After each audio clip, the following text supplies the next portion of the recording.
What is going on, everyone? Welcome back to another edition of BKNY Hoops. If you're new to the channel, I'm your host as always, Rashid White. All right, this live was supposed to be like 3 hours ago, man. I fell out. I was just I was out of it, man. I was just dog tired. I had a long day down under Dunker. What's going on, man? Yo, yeah, man, that's what they were reporting out there. There's a lot of teams that aren't interested in Cam Thomas. We'll get into that. But first, the headliner, we're gonna get into this whole Jonathan Kuminga thing, and this Eric Slater, from I forgot what news publication he was actually. Clutch Points, I think he's reporting that Jonathan Kuminga really has the highest probability of actually going to the Brooklyn Nets. Let me get into the actual story over here, and then we'll get into Cam Thomas. And let me see. I think not this one over here, but we'll get into. Hold on, is it? Oh, here we go. Okay. No, where was it? Damn, where the hell was it? All right, we'll get into this real quick over here.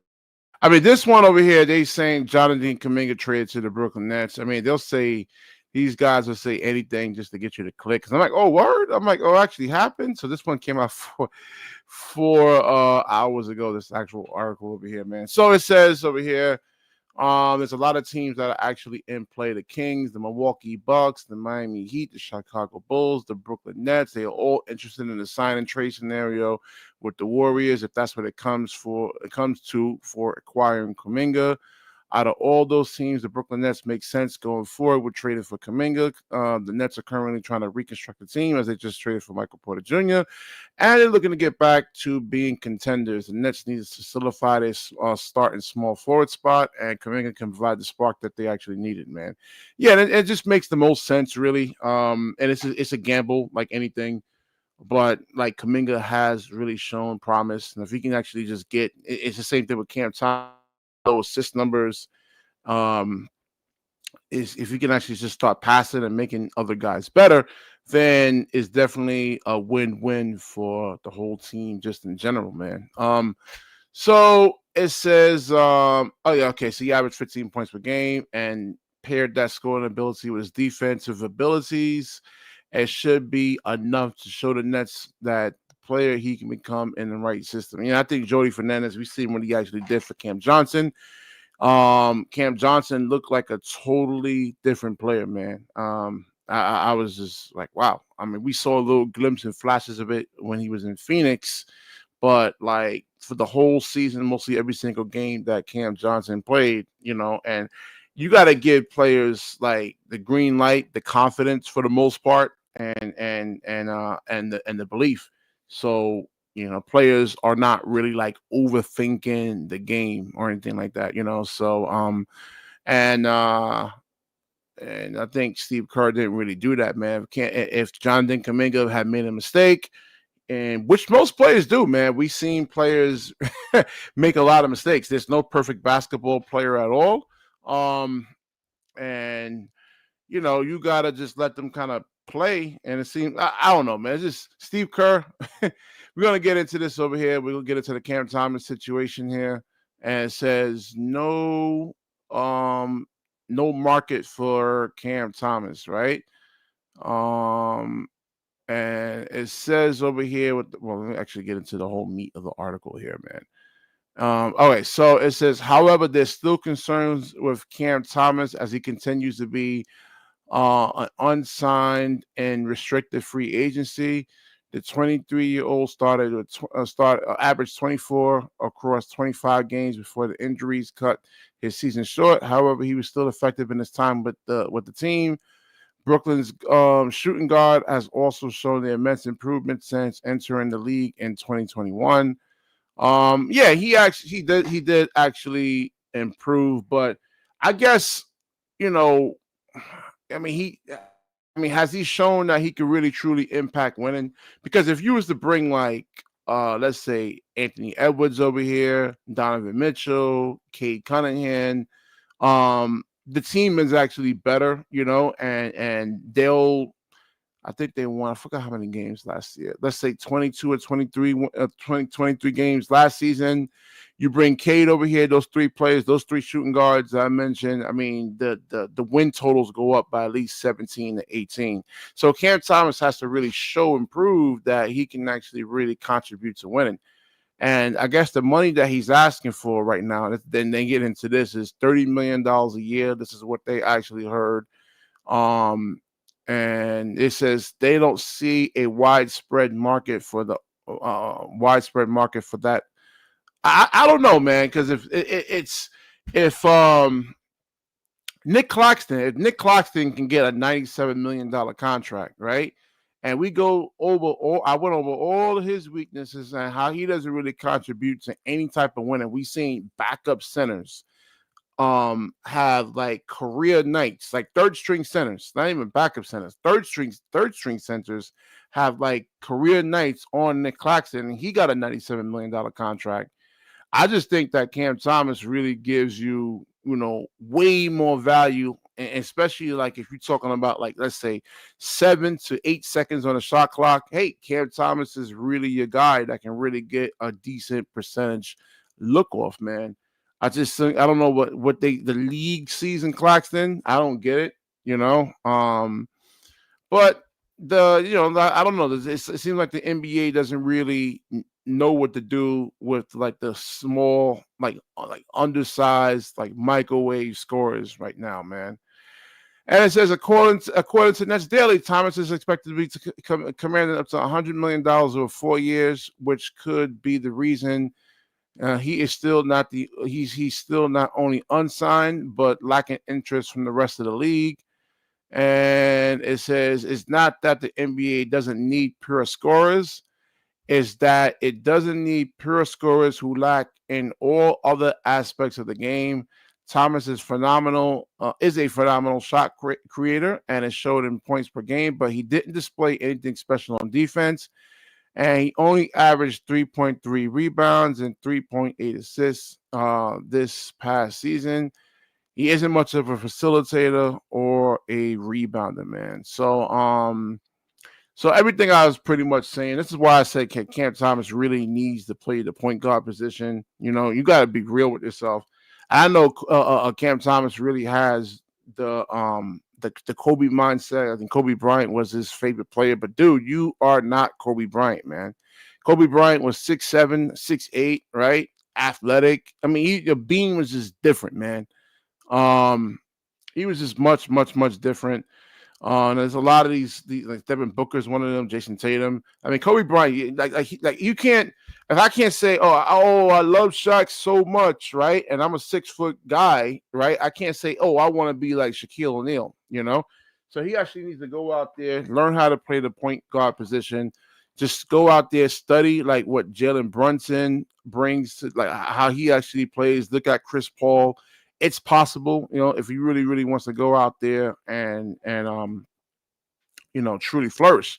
Because I mean, him at that point guard position, right? I mean, at least you have someone that can score from that position, and it puts like it makes like players like Steph Curry. I think if you put like there wasn't like let's say Donovan Mitchell's playing the point guard position, it makes these guys actually have to really go play some damn defense, man. Even though he can't really guard them on the other end, and that's really more or less the problem. He's just like, the way a lot of these power forwards are in your wings. I mean, they like let's say what's his name? From the Orlando Magic. What's his name? Damn. Oh, Paolo Banchero, right? If Paolo Banchero, he gets switched on to like a Paolo Banchero. With Cam Thomas, you actually have to send like a really immediate help. He just doesn't have like the athleticism to really, put any type of resistance on, like, to make him work. It will be easy bucket at the bucket, man. So, yeah, man, I'm just shocked though, man. There's not a team that can use Cam Thomas, man, because I think he has some value there when the shot clock winds. I was watching the Houston Rockets game. I forgot they were playing OKC, and Iceman was good. Let me get the link in here, man. These lives is really more about the Nets fans, man. It's not really all about me rambling. Let me get the live in here. I'm at the link in here. I'm sorry, and I just woke up, man. I'm tired. um. So yeah, man. And you look at like there was another article over here, and I was saying how Michael Porter Jr. helps Yegor. Yeah, man. I mean, I think that move was really good because like you don't put no shooters around Yegor, it's really gonna really look bad, man. So now, like with Yegor, like really kind of like trying to get downhill or trying to like score under the basket, you really can't help but too much because you got like a shooting threat and Michael Porter Jr. right there. So it says he averaged 5.5 assists per game. Yeah, and I think the team that Yegor is playing with right now is going to be much better, right? And let's see. And a lot of guys aren't high on Porter Jr., but he's it says over here he's improving playmakers. Oh yeah. So he's actually his assist numbers actually went up. Yeah, I mean that's going to be a real interesting team over here, man. So they're talking about a starting five if the Nets really do get Kuminga, and this is Eric Slater. He's reporting that the Nets really like are it, and I think the Golden State Warriors are looking to trade Kuminga. That they being with the draft picks that they actually really truly have there. Your starting lineup would be Jonathan Kuminga, Yegor Demon, Michael Porter Jr., Nick Claxton, and I guess Cam Thomas. I think he signed a 1-year, $6 million deal.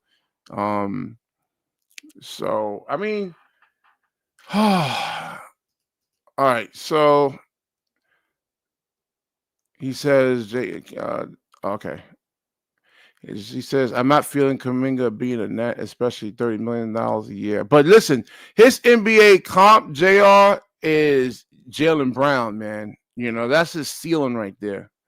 All right. So let me get up the scouting report and what the actual NBA not John, what was Jonathan, let's see. All right, here we go. Scouting report for Jonathan Kuminga. This is him actually coming out of college. His NBA comp is Jaylen Brown, right? And we know Jaylen Brown was a Finals MVP, Finals MVP, and he's actually really one of the best players, in the league, man. Jaylen Brown, when he's actually really truly healthy, he's up there. Yo, what's going on, man?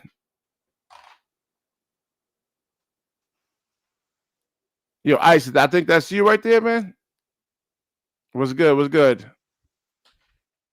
Let me see. So the weaknesses for Jonathan Kuminga was lack consistency of shooting. Let me pull up his actual stats over here. See Jonathan Kuminga, and he actually did work on a lot of the weaknesses. Those rebounding numbers has to get better, and the assist numbers have to get better. But let's see. Where was it? Oh, stats. Let's go to stats. And we go to NBA. And again, this is like, very limited time over here, limited minutes, that he actually really had. He was doing well before he actually really had the injury. So let's look at, did he get better at the shooting? If he's up to 35% from the 3-point line, that is actually really, really good. It shows that he actually is working on the weaknesses then. So it's 3-pointers. All right, 33%. That's like right below NBA average there. All right, not bad. 12.5 points a game. Yeah, I see why you guys aren't really that high on Jonathan Kuminga in terms of like $30 million a year, 12.5 points per game. It's similar to what like we've seen with Cam Thomas, right? Like Cam Thomas didn't really like get a chance to really show that he can actually really truly impact winning. But you have to take a gamble, man. You have to take like a chance. And we've seen Sean Marks really kind of do that in the past with the Alan Crabb. That didn't work out that well back in, and I forgot the other dude's name, man. That he had signed to, but I mean, Jonathan Kuminga definitely has way more. I have a higher ceiling than those guys, Alan Crabb back in the days, man. And like I said, he provides some athleticism. He can actually really truly score. It's just like, again, like, he didn't really get the chance under Steve Kerr, and like, if you're worried about being yanked for like making a mistake in the game, right? It can cause you to like overthink the game and be hesitant, So I've seen Steph Curry make a lot of mistakes, right? And Steve Kerr doesn't pull him out. There was a couple of those like 3 or 4 years ago. Just Steph Curry was just like, he ran out of gas. He was just taking bad shots, um, turning the ball over, And Jonathan Kuminga, he's actually a young player, man. You got to give him a chance to really kind of like develop, right? He has to, like he's not going to really truly make any type of an impact, until they like I said, 27, 28 years old, right? That's when you see, a lot of these guys really kind of, and you look at Jaylen Brown, man. Jaylen Brown really couldn't like dribble the ball. I mean, he wasn't really a great ball handler. Now he's a really, really good ball handler, And if you doubt me, I'll get the highlights up there, man. I'll show you some clips of Jaylen Brown actually breaking ankles, man. So it says Kuminga will never be anything close to Jaylen Brown and Claxton. They need to be traded to the Hornets. Well, definitely Claxton needs to be traded, man. But he said he had a back injury, right? I'll give him the benefit of the doubt, but I mean, like I don't see him really getting any better, man. Especially when he got like a $97 million contract. He hasn't really shown any kind of improvements. Like you see Cooper Flag, right? Cooper Flag, he in 1 year, Yo, BK, you hear me? Yo, I hear you loud and clear, man. What's good, man? Oh, perfect. Yeah, I was trying to make my mic work. Yeah. But it's kind of funny, man. I was actually watching Kuminga's highlights earlier to see what's the deal with him. Yeah. I don't know, man. I agree with you, bro. Because I typed in on Kuminga's college highlights. I forgot he was in the G League, whatever you call it, G Force, whatever it is, and he's pretty much doing what he's doing now, in the league. Yeah. And it's like, if you're gonna trade him to us, I think we're gonna have a hands full already because we already got 5 rookies, man. So then we gotta develop him as well. So who's to say that he'll fully develop with us? You understand? When they already got their cup full, Well, it seemed like the only thing he really needs to do is just get better at passing the ball. Like, his assist numbers at 2.2. Again, but that's like very, very limited minutes. Like Steve Kerr really had him like, like a coach can like make you or break you, and he like probably sapped his confidence pretty much, man. Yeah. And yeah, that's. I mean, the only way they'll trade him to us is because they're looking for a young star, as if it's for Cam Thomas, and I wouldn't do that just because of the fact that Cam Thomas is already in the rhythm of the coaching. He's really assimilating to Jordy Fernandez system, and I've seen the improvements there and shit like that. But I don't know, man. Is it a must? Do we have to trade for Kuminga? Well, listen, look at the comp over here, man. The comp is his ceiling over here is Jaylen Brown. Now, it's going to take some time to get to that, right? Jaylen Brown wasn't Jaylen Brown in the first 4 or 5 years. I watched Jaylen Brown since he got into the NBA, man. It took time. I mean, but Jaylen Brown, man, he was. Hold on, man. These fireworks. Hold on. Yeah, I live in the main avenue, so everybody's bugging out. Yes, all right. Jaylen Brown, bro, he was in the Eastern Conference Finals. What was it? His second year, first year? Yeah. Well, they had a squad though, man. I mean, yeah, they had a squad. They had like really, really good players. They had I think was Isaiah Thomas on there. The first year they went to the Eastern Conference Finals. Yeah. Yeah. But again, like I said, they had a coach that actually really believed in them and let them make the mistakes, and so if Kuminga makes a mistake and you yank him, I was watching a Nets game when Marshawn Brooks was there, and the arena was kind of quiet, and Marshawn Brooks like made a mistake, and Avery what's his name, Avery Johnson. Yeah, he was yelling and screaming at the top of his lungs. Had him in the doghouse. Yeah, like one mistake that Marshawn made, man, and like it can cause you to like really like overthink the game rather than play instinctually, man. So, that's a fact. And you the saw main the thing difference. is defense. He wasn't playing defense. Yeah.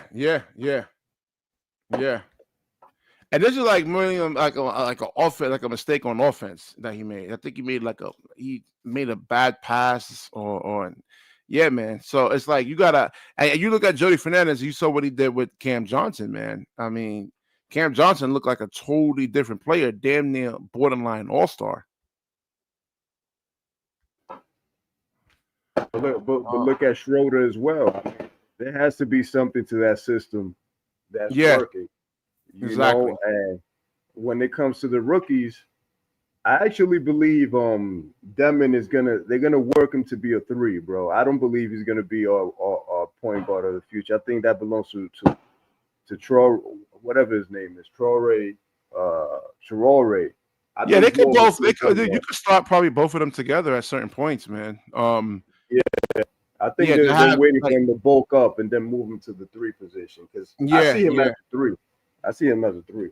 Yeah.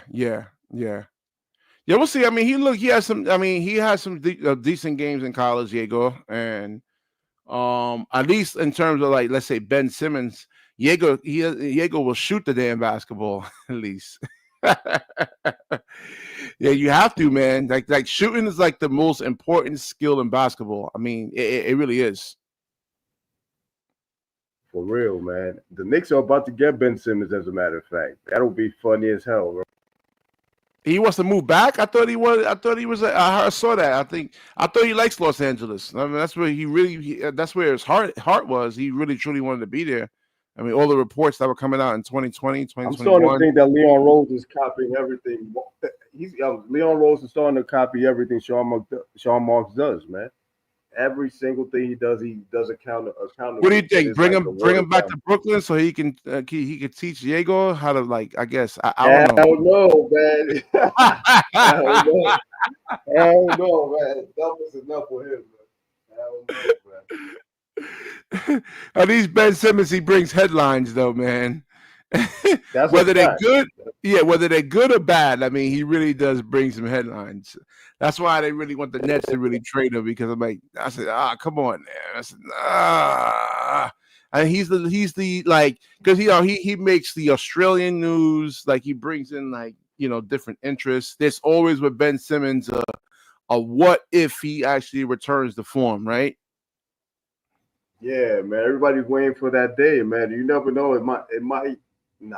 I'm not even gonna give myself. It's like Porzingis. Like if Porzingis can actually get it together, right? He had a whole bunch of injuries. Yeah. If he can actually just put it together, and we've seen players like this, they go through injuries, and they just finally look like they actually put it together, and they change their diet up for whatever reason. Mainly like sugar. Like sugar is like I've been on sugar for like a week and a half, and the difference, man, like no stiff joints, no, like my knees not hurting or anything like that. I go out there, I play basketball, I'm not in pain afterwards. So sugar like causes like triggers a lot. Your heartbeat slows down. Yeah, man. So maybe a lot of these, and I see that like what these guys be eating, man. I said, nah, man, that's gonna like, because they feel that they're young, they can burn everything off, but like sugar still causes like a lot of like inflammation and everything, man. So and that could trigger like a lot of injuries in terms of diet. Right. So yeah, man. So what do you think about the team next year, man? Without Kuminga, is the team definitely more interesting to talk about and watch now? The better storylines, you think? It's way more interesting. I mean, the trade with Cam Johnson, I guess I accept it for what it is, you know. But what I want to know is, how they're going to interchange Terrence Mann with Zaire Williams. They're basically the same player. Yeah. I thought they traded for rid of Zaire Williams. You understand? But I guess what Sean Marks is doing, he's getting players for so the young guys can learn from them. Yeah. Yeah, and Jr. It's all about development, man. I mean, he was in a dog what's his name? Kuminga was in the doghouse. We haven't really truly seen him like really. I don't know what's up with Steve Kerr, man. Like even what was the other guy they had, man? The center they had that their number one, they had like a number one pick. You talking about Looney? No, not Looney. The young center that they actually had. I forgot his name. Yeah, but Steve Kerr is just not good with young players, man. I don't think. Yeah, I just don't think he has the patience or anything like that. It's just Claxton. Oh yeah, what was this article? Wiseman. Yeah, he said Wiseman. Wiseman. Yeah, Wiseman. They're talking about. Wait, this article over here. Jonathan Kuminga and Nick Claxton starting. No, Danny Wolf is starting, man. Fuck Claxton, man. I just don't understand why Danny Wolf starting. Yeah, man. Like he has these 255 pounds, and he can shoot, and he can play make. Yo, bro, his bag is crazy, bro. He got skills, bro. Danny Wolf got some skills, man. But the only reason why they brought in this guy. The only reason why I'm starting Nick Claxton is to get his trade value up, man. That's it. Hopefully he looks good, and he's gonna be traded this summer. He's gonna be traded. He has to be. Traded. I don't know if he doesn't look that good. Who's gonna really want him, man? I mean, right now there's no market for Cam Thomas over here, man. This is from Hoops Hype over here. No market for Cam Thomas. Oh, what do you think about this over here, man? Man, I was watching the Bill Simmons podcast, and they went in on Sean Marks in regards to this, and they don't know what the fuck he's doing. But one thing he did mention was that he would see the Sacramento Kings like trying to trade for him because they're like a bucket franchise. They don't care about the apron and nothing. They just try to put things together and stuff like that. So I wouldn't be surprised if Sacramento comes out of nowhere and just says, yo, fuck it. You understand? But as for Cam Thomas, it wouldn't hurt to bring him back, on the deal that they're waiting to give him. But if he's asking for $30 million, bro, come on, bro. That's a little too much, man. What you think? Nick Claxton got $97 million over 4 years, damn near $100 million. And to me, he provides he provides no type of value, man. Now you can't play him at the 5, you can't play him at the 4. He doesn't have the skills for the 3. So what is Nick Claxton really? Because he's not a center, and he's not. And you look at his build, 215 pounds. He's really more like a wing, like a 3. But to be a good small forward, you need to be having good ball handling skills, good shooting, good passing. We haven't seen anything from Claxton. BK, the thing about it is, bro, he overstayed his welcome. Like he's already been in the playoffs with us twice or 3 times, whatever it is, and it's like that's it. Send him to a championship team, bro, to a contender. It's like I think. Yeah, but tired of losing. Like just send 7-game series and a 7-game series. Like you have to make free throws. Like they look at all these weaknesses, man. I mean, I'll pull up these scout reports for a reason, man. They break your game down to the molecule, to the atom, pretty much. That's a fact. But he can't be worse than JaVale McGee, bro. He can't be worse than JaVale McGee. He actually plays. He can guard guards. Claxton can. You understand? So I see value to that. I in terms of winning, there's a thing called winning the bump, right? I seen Donovan Mitchell bump him and just be able to finish right over him.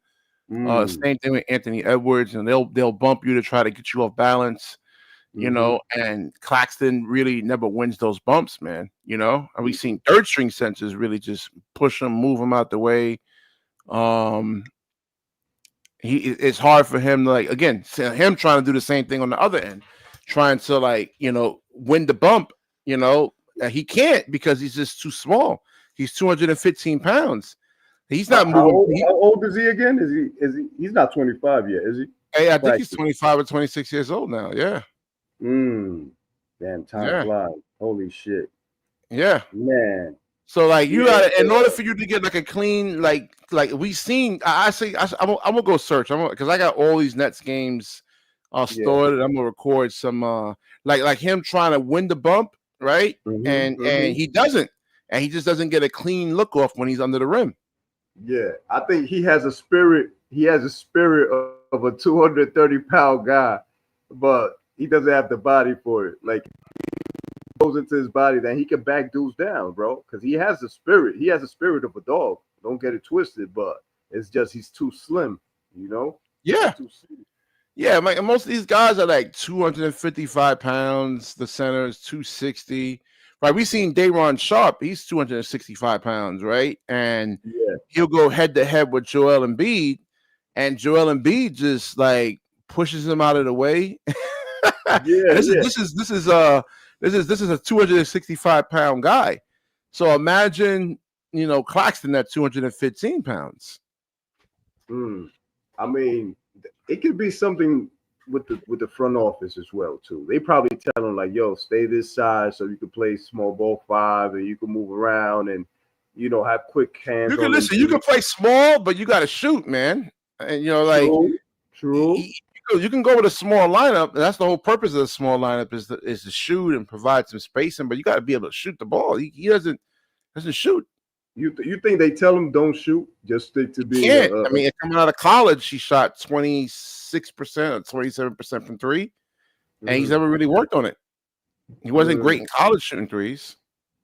Hold on one second. He said JR says, I remember the trade deadline. Marks was asking for 2 to 3 first-round picks and young talent for Cam Johnson, and you see how long. Yeah, man, it's. I mean, yeah, that's his downfall right there. Waiting too long to trade dudes, bro. Like, no, I think the Michael Porter Jr. trade is pretty good, man. You like that trade? Yeah, hell yeah, man.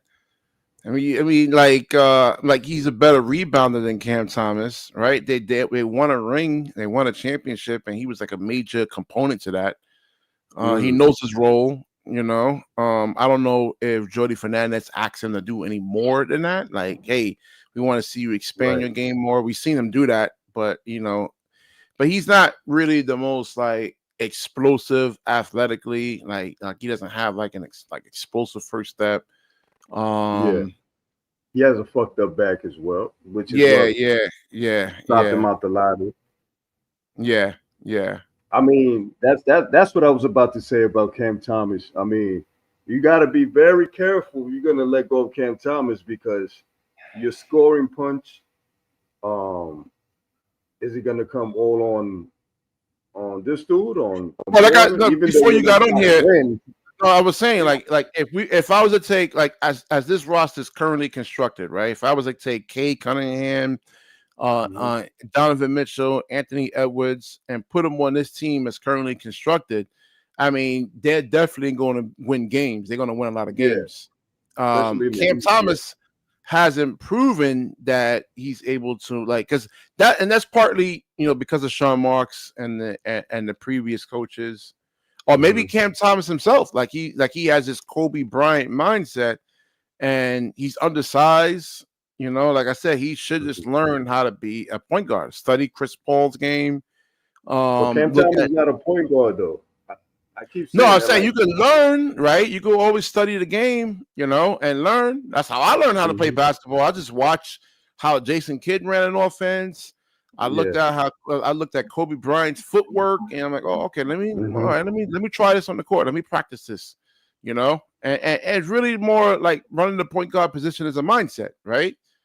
I really hope they don't, because the way I see it is, They could put Demon at the one, Cam Thomas at the two. Matter of fact, scratch that. As a future lineup, let's say 2026, and they're scrapping for eighth. You could put Demon Traore at the one, Thomas at the two, Demon at the three, Wolf at the four, Clowney at the five, type shit. But the thing is, the Cam Thomas deal. You understand what I'm saying? I have a feeling they're trying to force this kid on us. What's his name? The guy we drafted from Duke. That he be chucking. What's his name? Wait, on the Nets, you mean? Yeah. We just drafted him 2 years ago from Duke. Oh, I know you're talking about Dariq Whitehead. You mean him? Yeah. I hope they don't think that's a replacement for Cam Thomas, because if that's the case, I'll keep Cam Thomas and trade him. You understand? Well, you got to look at fit. It's really more about fit, and because there's only one basketball, right. So they look at okay, can Dariq Whitehead spread the floor out? Like he shoots I think. Can he get to 38, 39% from the 3-point line? I mean, that's the only thing right now that's going to save Dariq Whitehead right now, man. That's a fact. He needs to be like Anthony Morrow, right? How he was back in the days. Yeah, and that's really more less his NBA comp, man. So he's gonna be basically like a spot up shooter type shit, or yeah.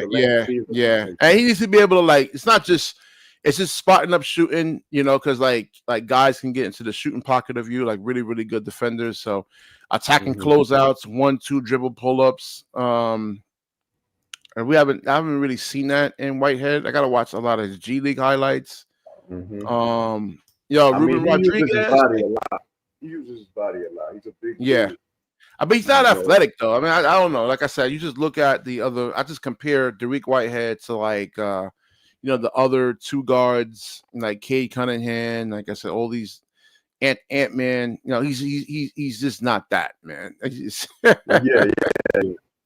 And he got injured too. I used to compare him to Lance Stevenson, but he got injured. In college. I mean, it's not in college. In high school, yeah, man. I mean, he was just windmill dunks, but I don't know. I haven't really seen that. He had a couple of injuries, and I just think the rookies that the Nets got, their ceiling's a lot higher. Yeah, I think so too, bro. I think they're really going to take him to the next level. I think they're going to fit perfectly into the system, and people are really going to see what the front office is trying to do, because with all the cuts they were making last year, and there was not a lot of ISO, it's going to fit perfectly well with these dudes, bro. I feel it, bro. I think it's going to be perfectly well. That's why they said, they want the ball to move around, like that 0.5 second playbook. You got to keep the ball moving. Oh hell yeah, man! Yeah, man. It's you want to go heavy isolation basketball. I mean, it's just easy for the defense to load up on you. They're so quick. Even let's say if you break down like an NBA player, you get them on a move. I mean, their recovery is 1.2 seconds. So they're quick. You gotta keep the basketball moving. Now, when the shot clock is at 8 seconds, 9 seconds, now we can go into isolation basketball, and try to get a high percentage look, which that suits Cam Thomas right there, man. I mean, he's not really scared of those moments. Who would you replace him with? Who would you replace Cam Thomas with? Let's say something happens, something extreme happens, and Sean Mark says, "Yo, fuck it, all right, let him go to another team." And there's a deep void there that you got to fill, which is gonna be difficult. I don't know if it's gonna be difficult or not. Who would you replace him with? I don't know, man. That depends on who's actually available. Let's see, man. Let's look at who's actually available in 2026. I think they're just gonna fill it up with team concept. You know how the Atlanta Hawks, when they won 60 games, and nobody was really, a go-to guy. It was like a team concept type shit. I think that's how they're gonna do it. I think that's how let me see here who they can replace. I don't know. Maybe John, nah. Let's see. I know you was looking at Zach Levine, man. Yeah, I don't know. I think he's wild. He had a couple of knee injuries. I don't know. Yeah, he was. He I mean, was. it would definitely. I don't know if that's. It might be a slight upgrade on Scoot Henderson. I don't know. Amen Thompson is not going anywhere. Same thing with his brother. They're not going anywhere. Mm-hmm. I guess you stuck with Cam. I guess there's not really much here, and they saying that they can actually re-sign Cam Thomas to a better contract the next following year. So I think that's the only reason they haven't made a move, because they're in the front office like, yo, how the fuck are we gonna replace this shit? Like, we gotta have yeah, a replacement. You understand? So yeah, there's nobody really here, man. Nope, nope, nope, nope, nope. No, but then again, like I said, there's no other teams out there that really wants Cam Thomas either, man. Nobody's really like there's teams that want Jonathan Kuminga, but there's no teams that really want like Cam Thomas, not at the money that he's actually really asking for. But then I guess again, Claxton got $97 million, man. Why? I mean, the only good thing about the Claxton thing is that his contract is decreasing by the year, so you could trade him now. He's tradable now. He wasn't tradable 2 years ago, but now he's tradable. Yeah, he said he was tied to the Lakers. The Lakers didn't really want him. PJ Washington. He's a power forward, but him. I seen him like his isolation game, man. Like his 1-on-1 game is horrible. PJ Washington. Like he's a good role player. We got like four or five forwards now. We got Danny Wolf, Daron Sharp, Clowney. Who else? What's the white guy's name from Gonzaga? Let me check out their roster. Let me see. Let's see. Let me look at the roster now. Roster. Osmosis Jones said Giddy or Grimes exists. But Drew Timmy. Yeah, Drew Time. Too much, bro. Yeah, Drew Time. I think they're gonna. Drew Timmy. Yeah, they're gonna really kind of like bring him back too, I guess. So I guess they're gonna use him as a template. They're gonna use Drew Timmy as a template for Danny Wolf. Like they're gonna tell him, like, yo, follow his footsteps, model your game around his shit, or the other way around. I think Danny Wolf is better, man. Yeah, way better. Yo, I gotta see him do that. Highlights, bro. He did average 12 points. Yo, he went behind the back. Yo, Danny Wolf went behind the back, step back three. I was like, oh shit. Yeah, he plays more like a guard, man. I just want to look at his footwork in terms of osmosis. Let me see. What were you talking about? Let me see. My fault. He says Clowney. Clowney's a backup fourth. I was looking at. Hey, listen, I'm one guy over here, man. Like, there's no producer giving me stuff over here, man. It's me doing every single thing over here, man. The thumbnails, titles, everything, man. Every single thing. Like I don't have a team over here. Clowney's a backup. I don't know. Clowney has a lot of work to do. Like he has to really. I mean, he has to gain muscle too, because like at the power forward position, I think it's a front office thing. You see, because he's skinny too. I'm thinking they're telling him like, yo, stay skinny so we can play small ball five. The same shit with Claxton, bro. These are skinny dudes. So what's the concept right here? He has to shoot like man, he has to be able to shoot like 39-40% from the three, because like they'll eat him alive, man. He's not going to be able to put any type of like resistance defensively against like a lot of the power forwards out there. Mm-hmm. So you hope on the other end he can like hit some threes, but I mean he's still streaky, Mm-hmm. Yeah. Yeah. Let me see what Osmosis is saying, because he said I'm ignoring him. Let's see. Yeah, so Giddy, Grime, it exists. All right, yeah, definitely, Ruben. Yeah, I'll look into that, man. I don't think the show is like big enough like that for like a website. I don't know. I'm thinking about It'll it. help though. If you know some nice headers and graphics and stuff, that'll help.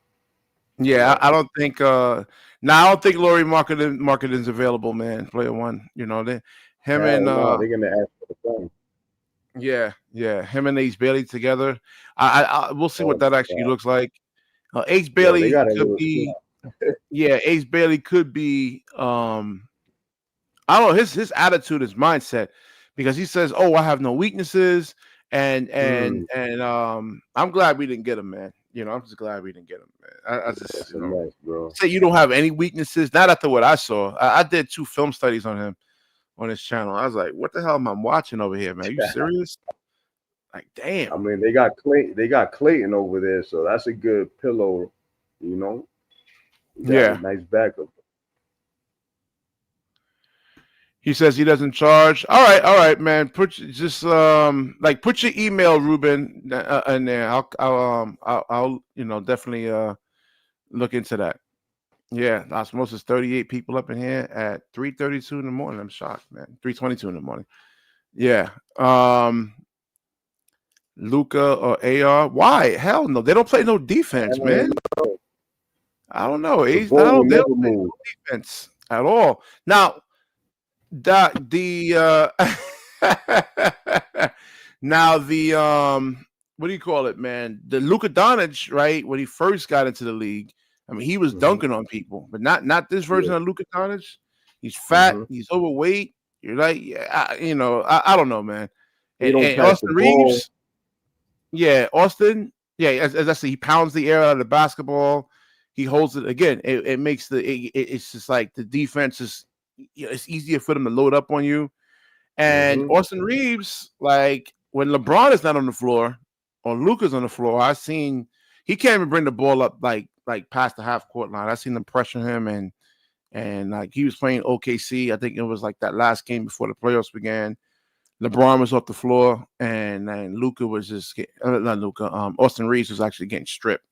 So Mm. yeah, It's crazy. It's crazy to see who's gonna play Luca because his extension is it's gonna be crazy, and it's coming up after this season. I think it's gonna be like 230 something. So if he turns that down, man, yeah, I want to see who's gonna pay him, bro, because he's gonna get a bag, but I don't think it's worth it, man. For a guy that holds the ball too long, I wouldn't pay somebody like 300 million. Like no, he's gonna be. that's why they traded him, man. They don't want to pay Mhm. him 330. It was like 330 something $1 million, and he's not in shape. He's in terms of his like he was just getting worse every single year, man. Yeah. Um, But what was you it? know what? I mean, all the European players are going to want to come to us because of that, because of Jordy. And Luca played in Spain, and that connection is probably there. But I don't know, man. It's he's going to have to adjust his system. Man. He holds the ball too long, like I just said.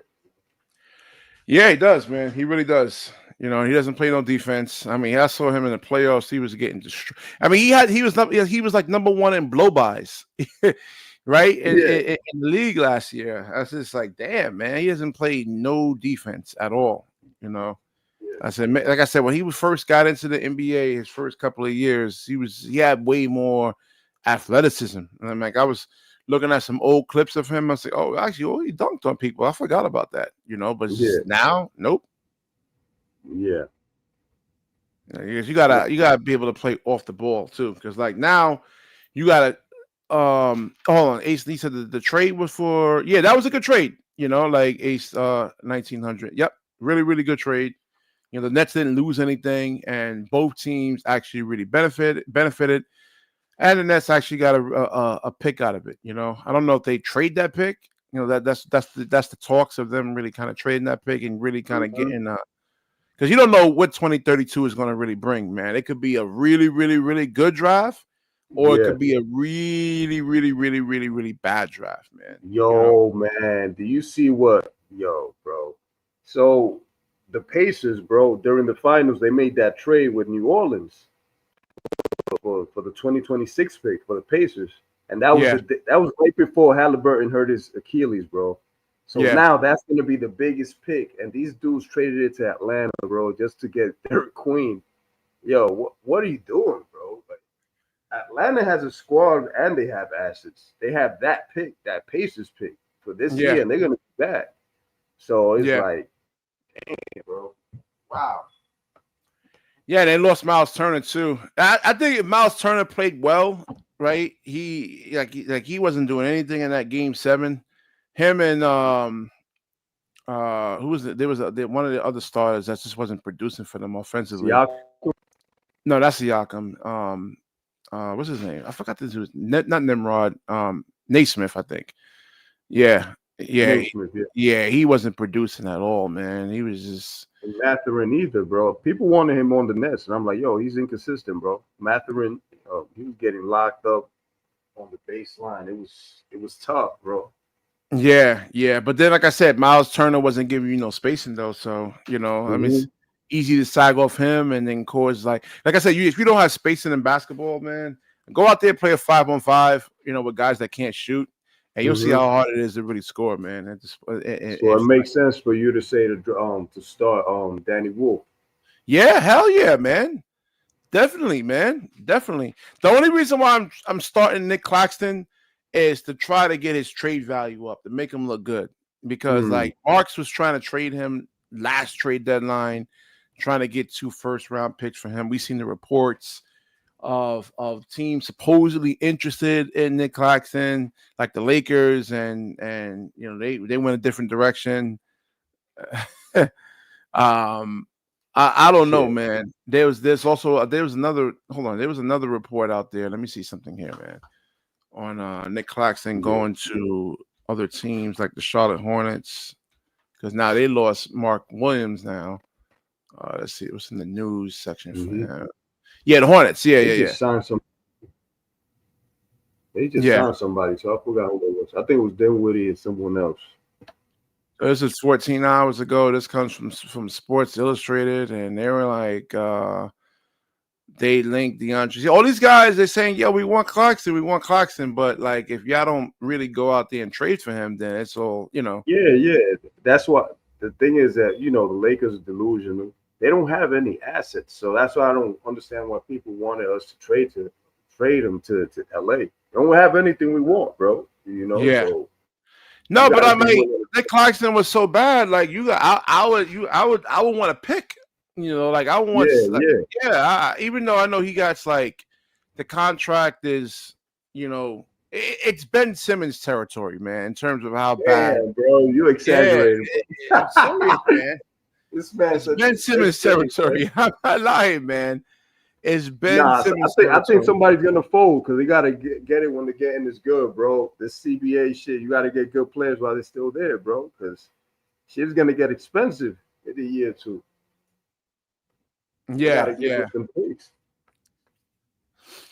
Benedict Mathurin. I don't think they're gonna give up Benedict Mathurin because he was probably one of the best players in that series. He was just inconsistent though, like you said. But there's times he's shown that he was really probably probably one of the best players in that series, man. He was up there. So matter of fact, Obi Toppin for Claxton. I mean, I think Obi Toppin's contract is crazier than Claxton's, right? He got paid a lot, right? No, but at least Obi Toppin was providing. He was hitting threes. He was playing defense. It's just when he was trying to do more than what they asked him to, putting the ball on the floor. He wasn't really, that great. He doesn't really have a bag like that. Yeah. And again, you can't just go look to score. You gotta kind of fuse the passing and the scoring, and then read because sometimes they're double teaming you because they know that you're just not a great passer or anything like that, man. Brook Lopez. If you look at Brook Lopez, he will hold the ball. He didn't know where the cuts were coming from. So yeah. Player one, I think he's better than Kelly Olynyk, man. Danny Wolf is way better than Kelly Olynyk. Way more athletic. Way more athletic than him. But I see that as the comp, though. Like a Kelly Olynyk. I kind of see that a little bit. It's just that I think Danny Wolf gives you more athleticism, though. Man, man. People are sleeping on Danny Wolf, bro. Listen, man. That's why the Denver Nuggets didn't do well, Ace, man, because like you signed Russell Westbrook to your team, you're not serious about winning basketball. Yeah. That's a fact. You're not serious about winning basketball, man. And says the Hornets need a center. Yeah, exactly, man. That's really what the latest news is on Nick Claxton. It says draft capital most certainly would have to be included as a prior to. Exactly. No, that's I just said that, right? You have to give up something to take on Claxton's contract. That's how bad it is. It's really like Ben Simmons territory, man. Yeah, it's bad. It's bad. I listen. On my other channel, I had Sports to the Wire. I made so many positive videos on Claxton when they lost Jared Allen. So people can't say, yo, BK, you hating. I'm like, yo, I made so many positive videos on Claxton. I gotta go find those videos. On Claxton. It's just like you gotta get better, man. He's the same player. Let me pull up a scouting report over here, man. This is him actually coming out of college here, man. Let's see. Nick Claxton, let's see, scouting report. Oh no, man. Kenny Atkinson had him on the right trajectory, bro. As soon as Steve Nash came in, and that's it. It went downhill. Yeah, they had him as a Taj Gibson, and that's only if he could put on muscle, right? Yeah. Like Taj Gibson, yeah, I can see that comp right there. I can see that. But he doesn't have like Taj Gibson was like 235 pounds, physical, and so his weaknesses over here. He has a thin frame and needs to put on more weight to avoid being bullied in the paint at the next level. What do we actually see? Claxton getting bullied in the paint, by third string centers. Third string center. I mean, guys who average 4 or 5 points a game was getting like 12 points a game, 13 points a game, right? Yeah, Robert Williams is doing it to him, man. That one playoff series, like shit, man. This killed him, bro. So it says added strength will allow him to fight in the post for position on the block as well as to be a strong rebounder. He's not really that. He doesn't have a real offensive identity right now, right? This is him coming out of college. This was 6 years ago. Not a big scorer, or very skilled offensively at this point. He struggled as a three-point shooter last season. He only hit 28% of his threes. This is coming out of college. So 35% is like average for the NBA. 28% is horrible, man. Well, let's remember, Claxton is a second-round pick. He's a number 31 pick. So yeah, but you still can work on your three-point shot. If you're not going to put on any muscle, fine, but at least work on like shooting. Yeah, that again, that's just like it's the most important skill in basketball here, man. Yeah, I think he milked that second-round pick what it was worth and his reaches. Yeah, I mean, listen, God bless him. Like he got a $97 million contract, but I just think you're stuck with him. And like I said, the only reason why you're starting him, I would start Danny Wolf. If you really are serious about winning basketball games, like I would start Danny Wolf. But it is a business, right? And it is a business, and they have to really kind of showcase Claxton to really trying to get his value up because right now he's a penny stock right now, man. Yeah, so it says 28%. And so, like I said, because you got to have skilled bigs to really kind of win the game, man. That's the reason why, like, the Pacers actually went far, right? I mean, Miles Turner is a skilled big. He can hit threes. You need to have, and the Knicks, right? They had, what's his name, man? Mitchell Robinson, right? Yeah. Not a skilled big. Can't hit free throws. Can't shoot. Like, again, like you put him on the floor. I don't got to really play him up top, right? I could just sag off of him. So basically a Tyson Chandler type beat. Skill set. Yeah.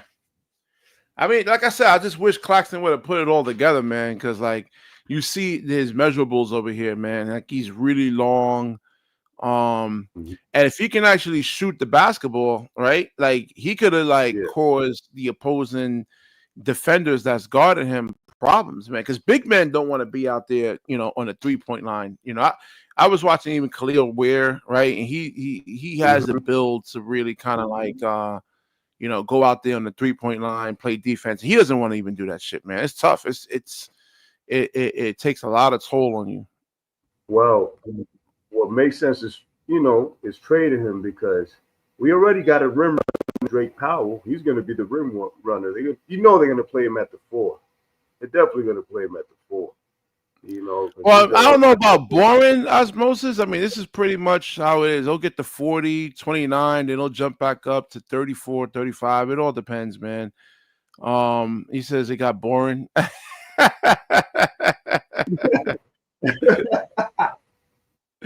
He says, we're not talking about Kuminga. You view switch back to Cam and Kuminga. All right, we'll talk about that. Yeah. See, everybody, because there was times they were really high on Claxton, man. Yeah, Malawatch. I wish they would have took him, man. I would have. I guess because there, with Malawatch, there was a other mock drafts that had him going to 18, 19. He's gonna be a dice roll.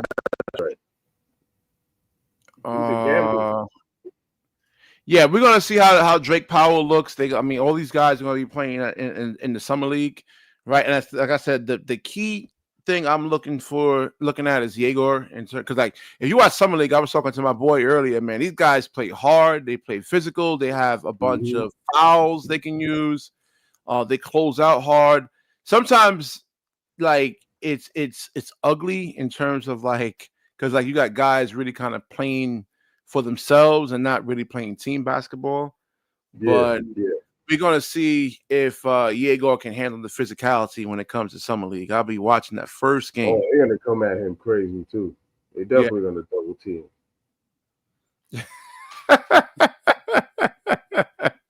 I like Yegor, too. I was really bad. I'm like, I like Yegor, but, like, I guess the potential is actually there. If Cooper Flag could put on 20 pounds of muscle in a year, right? He was 205. Now he's at 220. He's like 200 pounds, as a matter of fact. And now he's at 220. Yeah. So I think Diego can do the same thing, too. So talk to me as mad because I said Powell's playing the power forward. Listen, I'm not the one that called the shots. I'm just saying the way Sean Marks' obsession with putting small dudes playing the 4, and he's a rim runner. He plays above the rim. I bet you money he's going to put him at the 4. I wouldn't want to play him at the 4. I'll put him at the 3. But Sean Marks is going to put him at the 4. Let's keep it a buck. If he can play above the rim, he's going to play at the 4. You understand? So yeah, player one, college and the pros are two totally different things, man. Two totally different things. Like you go out there, you play basketball against like a 13-year-old, 12, 13-year-old kid as a grown man, and then you start playing against a D1 athlete, you'll see what I'm talking about. There's a difference. Yeah, like high school, college is different. Mm-hmm. He says Powell, it's a small forward. Let me see. Let me look. Yeah, he's a small forward, bro. He's a small forward. At best. Well, we'll see that. We'll see. Does he meet the criteria? Let's see. Drake Powell. Watch the way he shoots, bro. Let's see. Because you have to have good, excellent ball. Be a 3-and-D guy, bro. Well, no, you got to be able. You have to be able to handle the basketball, and shoot the basketball and pass. That's what small forward. He has a 7-foot wingspan, which is a 3-and-D phenotype, basically. The way he shoots his shots, like Cam Thomas, like way off the floor, like way high, way high. I don't know. Look at these weaknesses for Drake Powell, man. This is a whole paragraph, damn near, man. Like, damn. Sheesh. But it says his upside is high. Hopefully these guys want to come in and just really get better, man. That's the main thing. Yeah. He says he's low free throw percentages, creates. Hold on, let's see. His NBA comps is Theo. Okay, all right, Herb Jones. All right, I mean, at least he can guard. He can play some defense. Mm-hmm. He doesn't really create off the dribble that much. 37% from the 3. That's not bad. That's not bad at all. He said It's better than Powell's not. It's better than Clowney, right? Clowney was shooting like Hell 28%, yeah. 29%. He said Um, Powell is not playing power. Yeah, bro. I don't want him to play power forward, but you already know what he did with what's his name, Tayshaun Prince. He yeah. put him at the 4, and this dude, Damari Carroll, same shit. That's what they're gonna do with him. That's probably what they're gonna do with I guess they're really trying to build around Yegor right now. I think age him. You think 1900. so? Yeah, man, he was the top pick. I mean, he was like the eighth pick. So let's see what he can actually really do, and if he actually gets stronger. He's not. I don't think he'll have like an impact right away, but if he can get stronger and then just develop his shot, that's just really about it for me. You know, and that's about that's really about it, pretty much. You know, Yeah. he has to get stronger. You know, and shoot the basketball better. You know, he's inconsistent. Or at least he's willing to take threes. I mean, he could finish with either hand. Um, I guess we do have some power forwards, though. Talk to me. We do have some power forwards, and Clowney. You know, if he could just shoot the threes, but even like he needs to again be able to put the basketball on the floor. You know, if he can get to the rim, that's the thing. He's not. It's hard for him to like move guys if you have like a big center there. Let's say if you got Jakob Poeltl there, right? You know, like protecting the rim. Yeah. It's going to be hard for him like to move guys out of the way, bump guys, and he needs to put on muscle too. You know, so we'll see what Noah Clowney looks like. I don't know if he plays summer league this year. He should. He should. This is his He third should. year, correct? Yeah, this is third year. I don't think they really need him on a summer league roster, though. I don't know. They'll probably let him because I think it's his first and second year. This is his second year, right? I think it's his second year. I think it's his third year. Yeah, third year. Yeah, I don't think he's Yeah. gonna play in summer league. Yeah. Yeah, I don't think he'll play. Jalen Wilson played last year, and it was what? Wasn't it his third year last year? Or it was Yeah, his second? yeah. Oh yeah, they signed Jakob Poeltl to 104. Yeah. They say Jakob Poeltl's actually been getting better, man. He's actually hitting threes now. You know, Mhm. and he's a really, really good rim protector. I mean, he's better than Claxton. They got a nice team over there. I just don't understand how Sean Marks didn't get Jakob Poeltl, man. Like, yo, you was with the Spurs, and the Raptors got him from practically nothing. Man,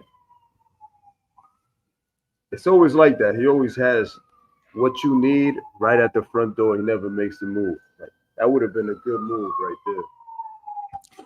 Well, you never know. There could be somebody in his ear giving him bad advice, or he could be secretly working for James Dolan, right? To go out there and purposely destroy. It feels like, so. I mean, I put that out there, right? I put that out there in the universe on these on YouTube, and suddenly, like Sean Marks is looking to like make better moves now, because a lot of the moves he was making was really, really bad, man. You know, you gotta watch that Bill Simmons fight. Yo, he was going in on him, bro. He was going in. He made a list of top 5 worst GMs this summer so far, and he spent like a good 5 minutes talking about us. And it's like, yo, what the fuck are you doing, bro?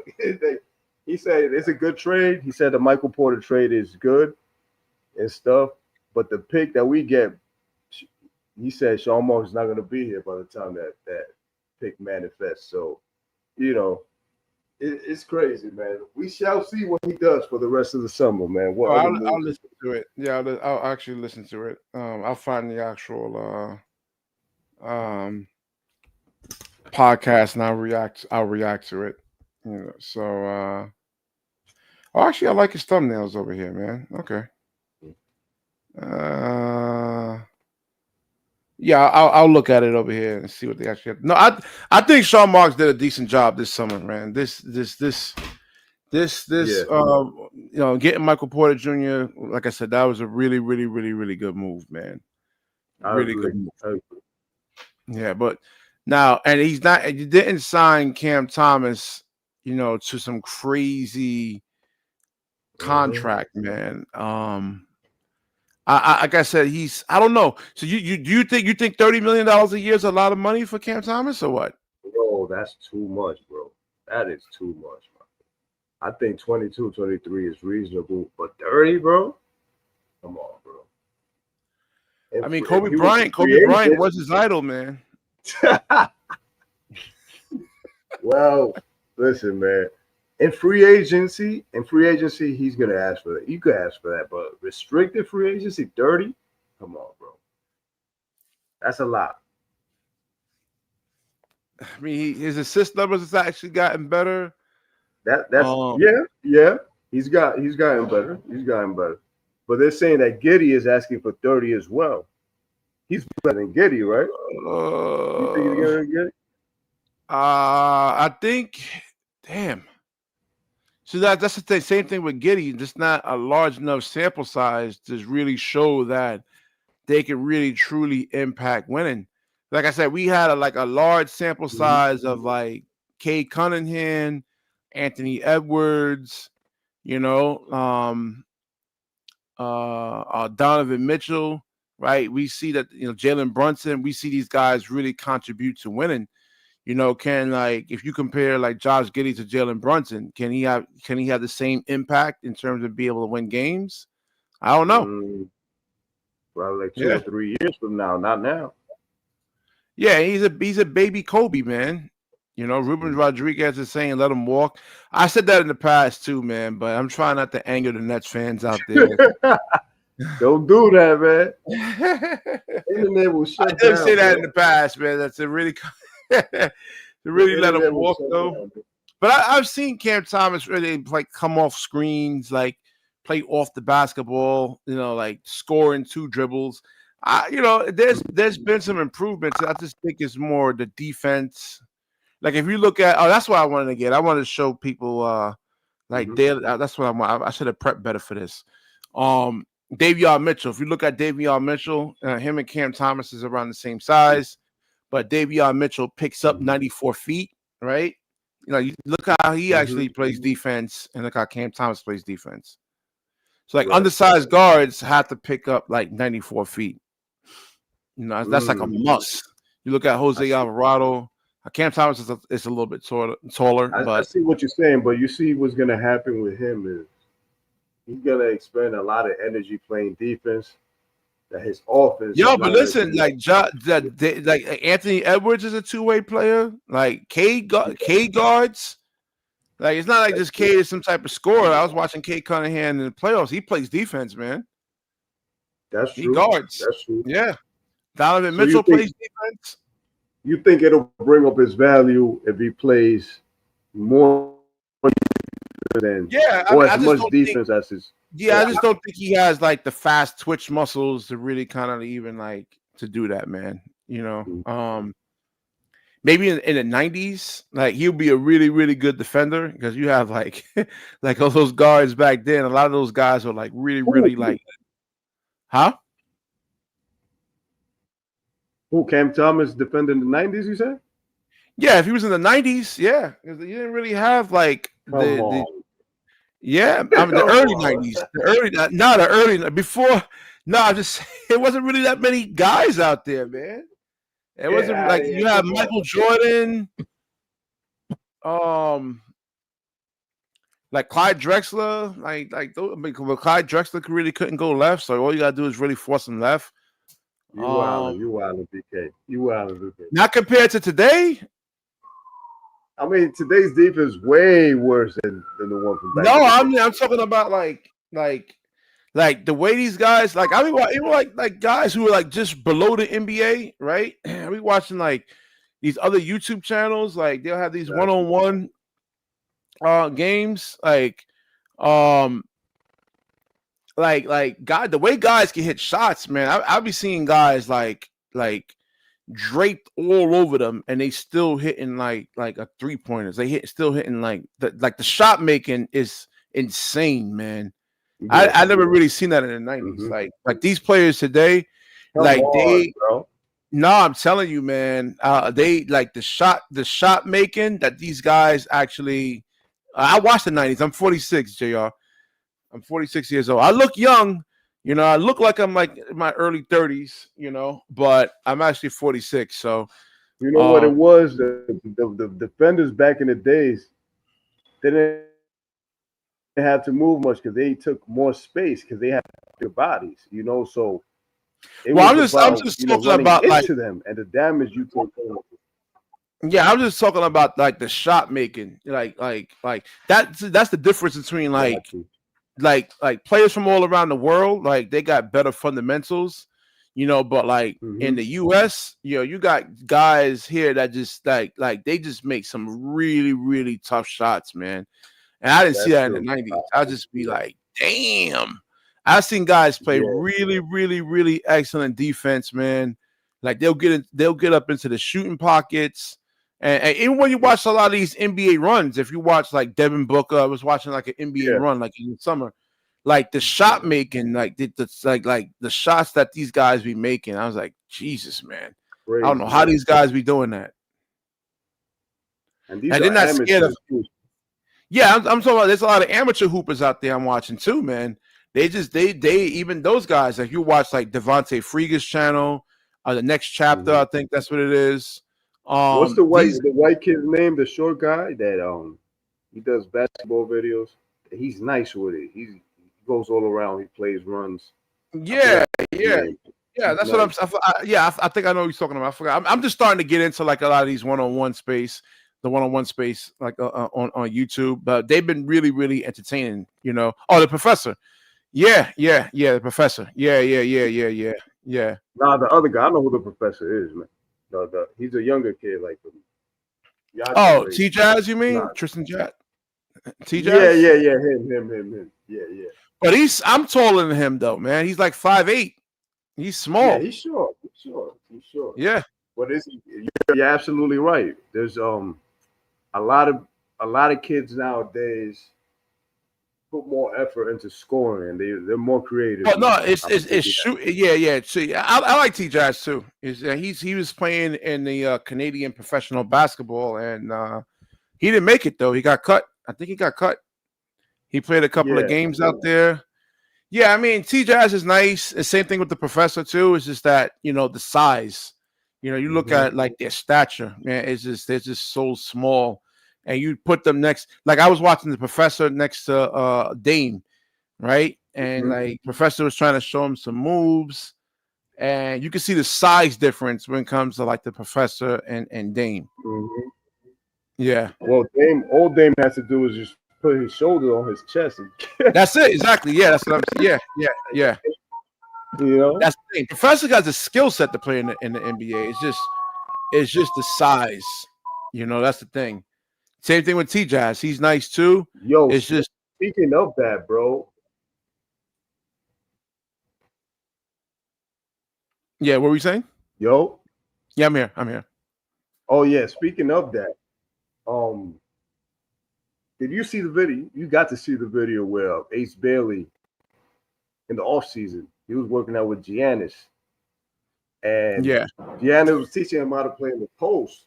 Yo, all Giannis did was put his hand on his back and he couldn't even move. That's how much of a difference the muscle. Yeah, that's what I was saying. I mean, yeah. Yeah. I was gonna have to be playing behind the 3-point line for the first 4 years of his career. That's what I was saying. Yeah, man. He's too small. Yeah, he's 200 pounds, man. Shit, like, bro. Yeah. Yep. I'm telling you, man. I mean, he didn't even move. All he did was had his palm in his back. And he couldn't even move. Yeah. Holy shit.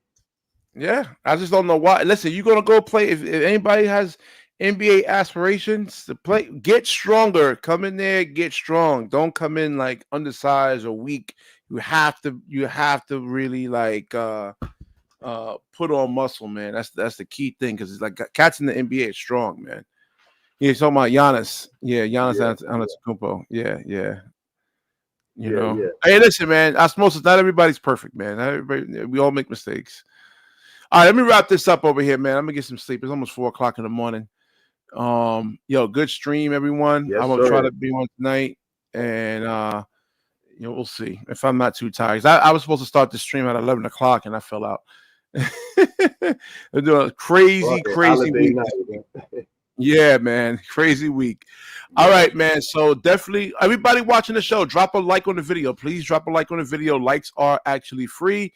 Share the show. When you share, the universe shares back with you. That's a promise. And I will wrap this up. Peace. Yes, sir. All right.